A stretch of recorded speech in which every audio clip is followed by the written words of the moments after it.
మణికంఠ, వెలిగించడానికి కర్పూరం ఇచ్చావు, తిప్పడానికి చేతులు ఇచ్చావు, గోక్కోవడానికి జంజం ఇచ్చావు. ఆ చేతులతోటే మందు మానేయడానికి నిగ్రహం కూడా ఇవ్వవయ్యా స్వామి. ఏం శాస్త్రి గారు దీక్ష?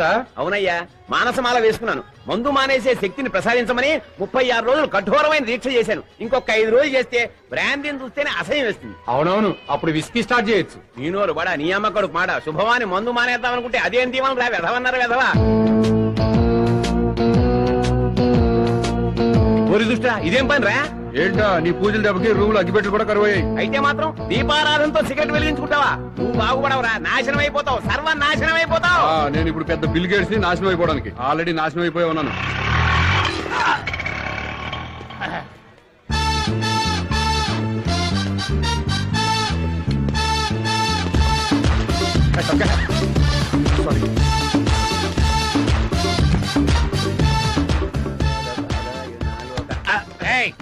నమస్కారం లేదు. ఈ దొంగ నమస్కారాలే వద్దు. అసలు నువ్వు మనిషివేనా? ఎందుకు వచ్చిందా డౌట్? కష్టపడి భూపతి గారింట్లో ఉద్యోగం వేస్తే బాగా తాగి ఉద్యోగం పోగొట్టుకుంటావా? జాతకంలో గురుచండాల యోగం వల్ల అలా జరిగింది. అందుకేగా దీక్ష తీసుకుని మందు మానేసా. అఘోరించావు గాని నీ రూమ్మేట్ ఆ కప్పగంతుల రమేష్ గారు ఎక్కడ? ఇప్పుడే సిగరెట్ వెలిగించుని ఎవరి కొంప తగలడానికి అదే పెళ్ళాడు. ఎందుకు? వాడు కనపడితే నేనే తగలబెడదామని. ఎక్కడికి పోతాడు దొంగ రాస్కెల్? ఏం చేశాడు లాయర్ గారు? ఒక హంతకుడికి జామీన్ కట్టరాని 50,000 రూపాయలు ఇచ్చి పంపిస్తే సొంతగా ఖర్చు పెట్టుకుని కనపడకుండా తిరుగుతాడా? వాడు కనపడితే రేప్ కేసు పెట్టి బొక్కలతో ఇస్తానని చెప్పు. इसको ये बिग प्लेट दो. इसको पूरी नहीं आते, पानी आते. चल चल. ఇదేమిటి, బొంబాయిలో ఎక్కడికి వెళ్ళినా గుర్రాన్ని ఎదిరించాడు చల్ చల్ అంటున్నారు. ఇంజనీరింగ్ చదివి గాలి ముండా కొడుకులా తిరిగాను. హిందీ నేర్చుకుంటే బాగుండేది.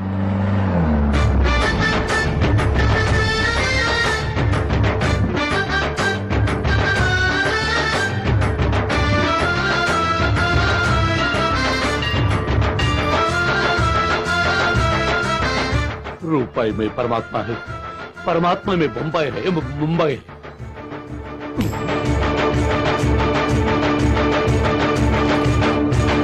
ప్రపంచ దేశాల్లోనే భారతదేశానికి ఉన్న ప్రాముఖ్యత ఇంత అంత కాదు.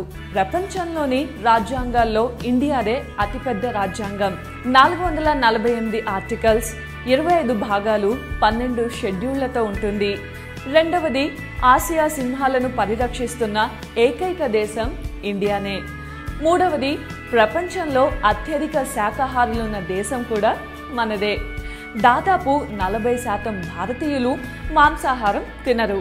నాలుగవది, ప్రపంచంలో ఇంగ్లీష్ భాషను అత్యధికంగా మాట్లాడే రెండవ దేశం భారత్.